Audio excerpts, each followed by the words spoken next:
Thanks, Claude. Yep, we start our work on Mississippi State today.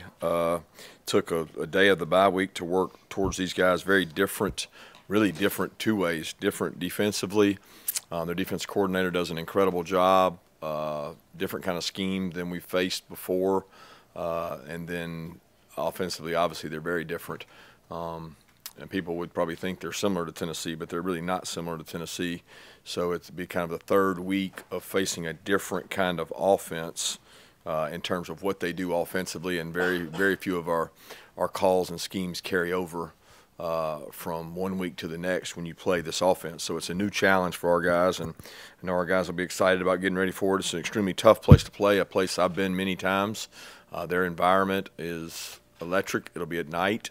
And their guys play really hard, and they're really physical. We saw that, a couple years ago here at home against them. I guess that was in the COVID year. So.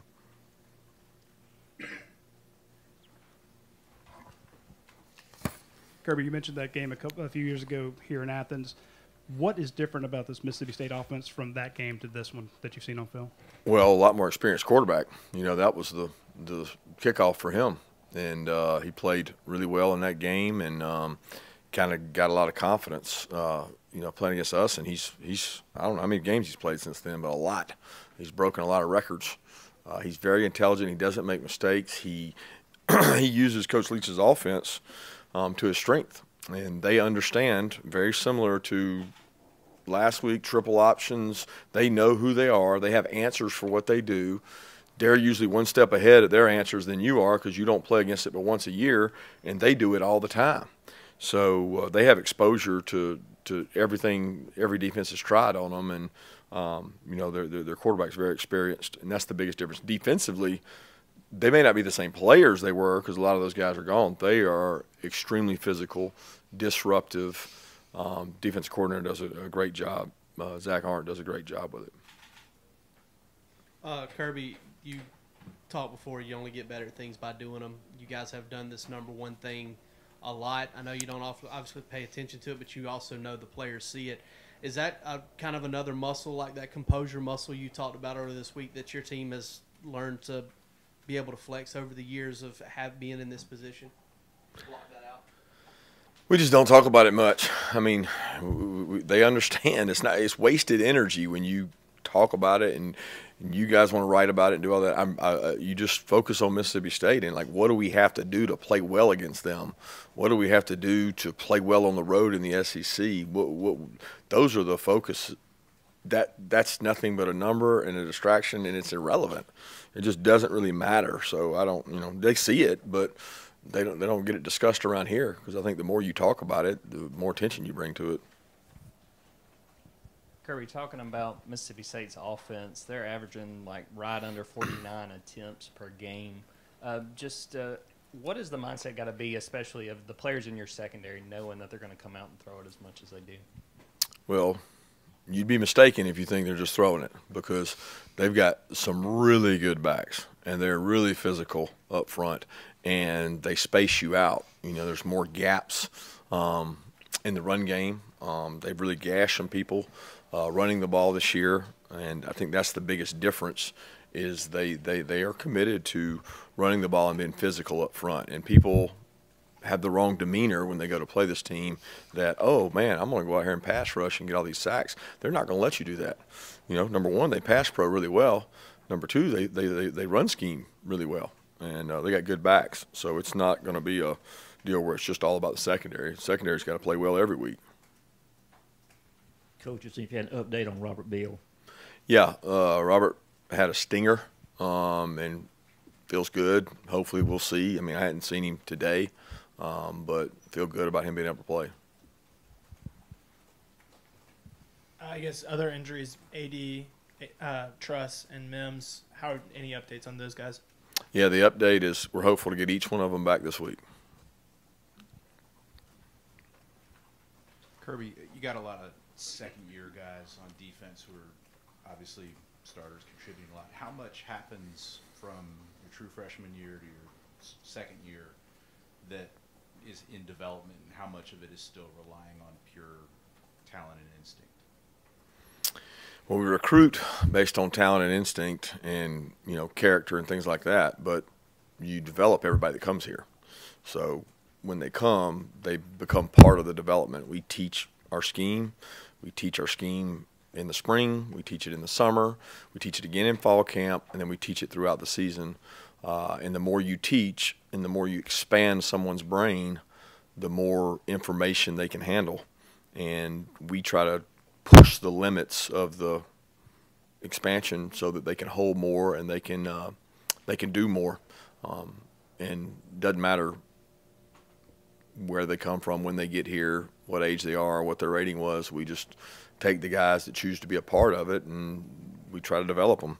And whether you're first year, second year, or third year, fourth year, you can get better. I mean, NFL scouts come, they want to see a player get developed. They want to see him improve. They don't say, well, your juniors are all good. They're ready to go. No, there's a lot of things they can get better at. There's just more things that our first year and second year guys can get better at. And we try to practice in a way where the young players get a lot of reps so they're ready when their turn comes. How do you go about creating a both physically and mentally tough team, especially in the day and age where players do have more freedom and can possibly enter the transfer portal if they don't like what they see here? Yeah, we hit mentally tough and physically tough. We hit a lot, so they get that speech before they come, because I don't want to lie to them. So I tell them we're going to be in pads Tuesday, Wednesday, Thursday, and we're going to be physical, and we're going to practice physical. We're going to be physical in the spring. We're going to be comfortable being physical. So that's agreed upon when they come.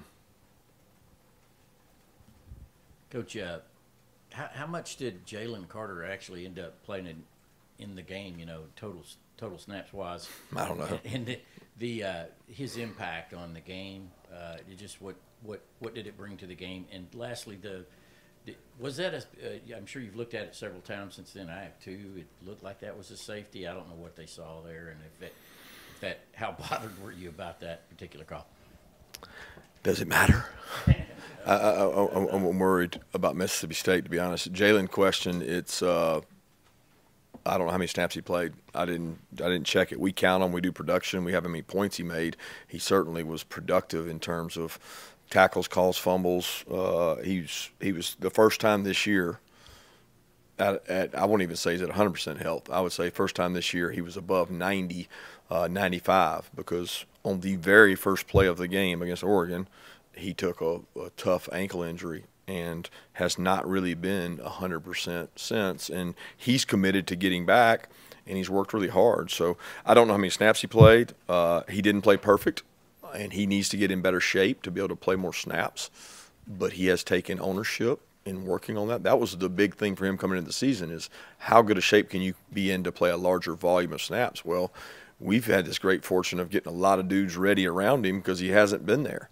So it's like a luxury to have him back and have him playing well.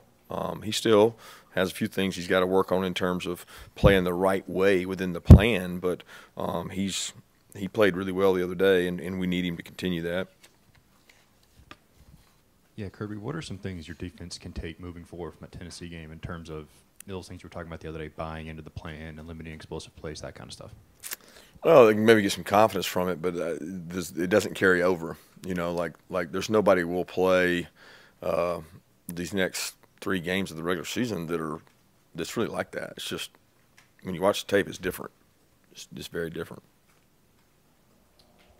Yeah, Kirby, 2 things. One, Kendall Milton reemerged. How important was it to add that depth to the backfield? And then 2, before moving on completely from that last game, we hear so much about hurry-up offense. Can you comment more about your hurry-up defense? Because I don't believe there was ever an issue with your substitution or them catching you in the wrong personnel. I might have missed that. Yeah, Kendall Milton has worked his tail off. He practiced much better last week, although I wouldn't say he was 100% last week. He practiced much better. He got better as the week went along. He felt more comfortable going into the game. We felt like he was going to be able to help us if we needed him to. And we Dejon was a little dinged up. Kenny was a little dinged up during the game, so it gave us an opportunity to play Kendall, and he stepped up and did a nice job. So I'm hoping that Kendall can get back to 100% this week, because we need him and the others for the stretch run. So And as far as the hurry-up stuff, I mean, everybody has a way of practicing for it, and there's no perfect way. So you do the best you can with it. It's hard to simulate. Kirby, how did you evaluate Devin Willock stepping in as a starter, and then with Warren Ericson, keeping him engaged, when he hasn't been playing as much? Obviously, he was ready when you all needed him. Yeah, Warren does a great job preparing each week. He's a guy that can play all the way across the board, all 5 positions. He's very versatile. He's very experienced. He's a leader in that group. He commands respect of the men in the room because of the playing time he's done and really the way he works. He has an extremely valuable role in our team starting on punt because he makes a lot of calls for our punt team, and he does a tremendous job with that in his versatility. But Devin, I thought, did a good job. I challenged Devin to play with more confidence. He's got to play confident and play like a starter, and he really gets good movement on people, and his size allows him to do things. He can recognize some things probably a little quicker. But you could tell he came out with a demeanor of playing physical, and I thought that's probably what he does best is play physical.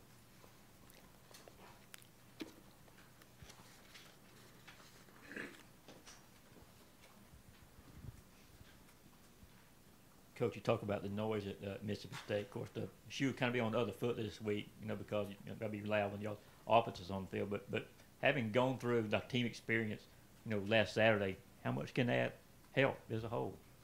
Well, it's a huge competitive advantage. It's why there's a home and away, and it's why I always say in the SEC it's greater than NFL other than the playoffs, because the environment is not the same in any conference division level of football as it is in the SEC when you play on the road.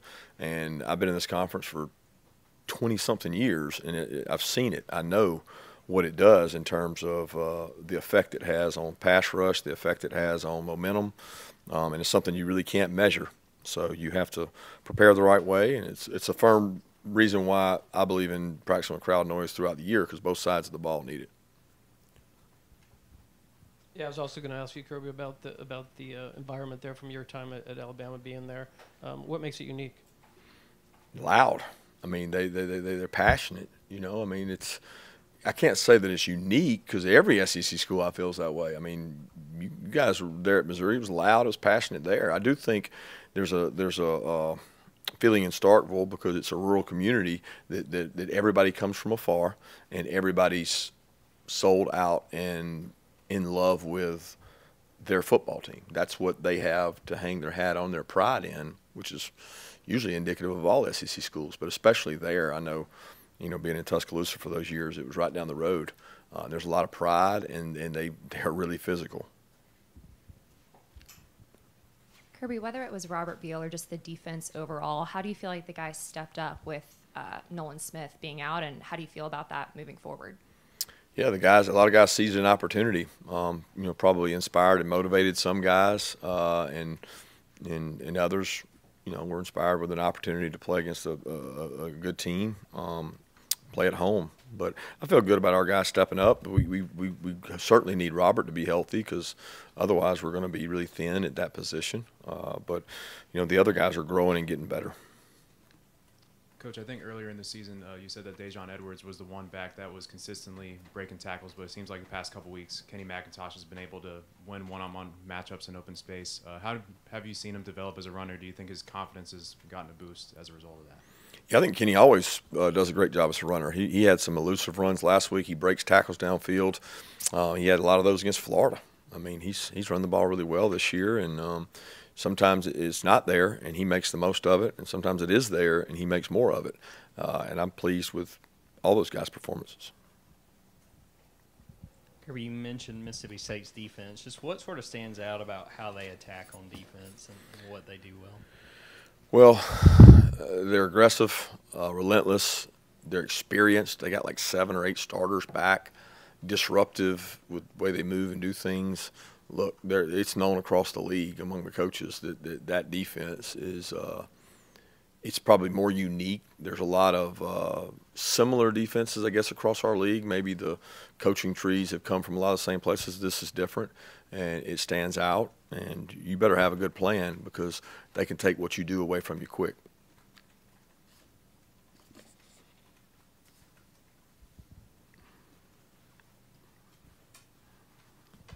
You mentioned this a little bit Saturday night.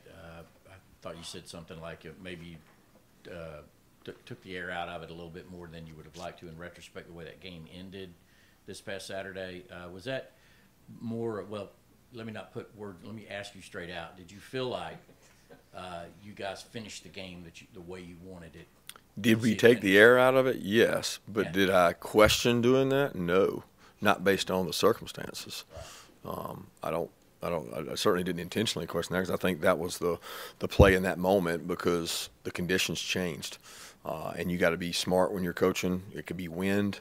It could be rain. It could be anything. It could be an injury. But you got to be smart when you see two exchanges with two guys, their backs never, hardly ever do they fumble. And our backs very rarely do too. And when you see two things happen back to back, talking about Branson's and theirs, changes the way you think about it a little bit.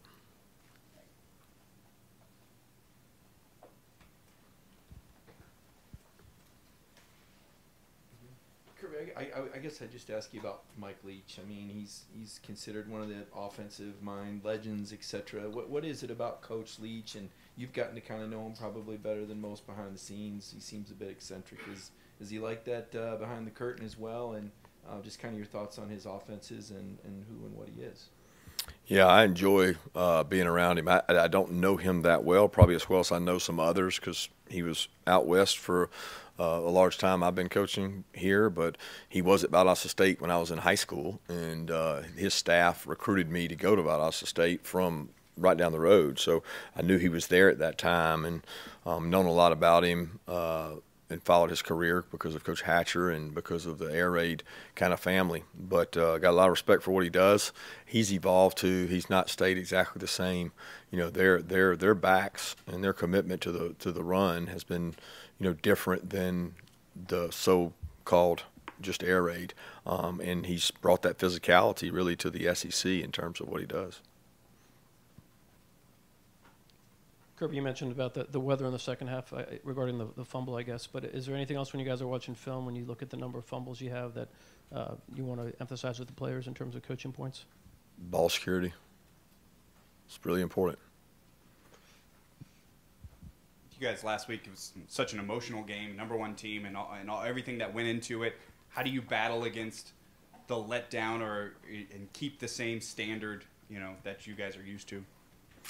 Well, you do that by, no matter who you play, you have a process, and we're not going to go do anything different today than we did when we played Vandy, Auburn, Kent State, Missouri, or anybody else. Because when you treat it different, you make it different. So that's not what this program was built on. We do it week to week, and we worry about the opponent that week. And it's not what you want me to say and not what you want me to want to write, but it's true. Coach, you spoke a little bit about Javon Bullard after the game the other day, but after looking back at the game of film, anything else about his performance kind of jump out at you? Played really hard, tackled well. He's physical, and he's passionate about playing the game. I mean, he didn't play perfect now. He grabbed and held a couple times and got called, and but he played hard. He understood the game plan, and he executed it. Take 2 more questions. Yeah, when Robert went out, we see an uptick in snaps for both Chaz, and Chaz played a lot in the game regardless, and Marvin Jones as well. How would you assess how those guys did, especially being young players being thrust into bigger roles on Saturday? The best news is they got to practice a lot going into it because of the loss of reps of Nolan kind of got dispersed them out among those guys. So they were better prepared because they were one notch up. So they were a little more prepared for it. Still didn't play perfect. Jalen got to get in and get some snaps. Jalen Walker plays some. He's kind of an in-between hybrid guy that can play third down rush, but he can also play inside backer. So Jalen got a little piece. Marvin got to play, and Chaz did a nice job. The key is keeping those guys healthy.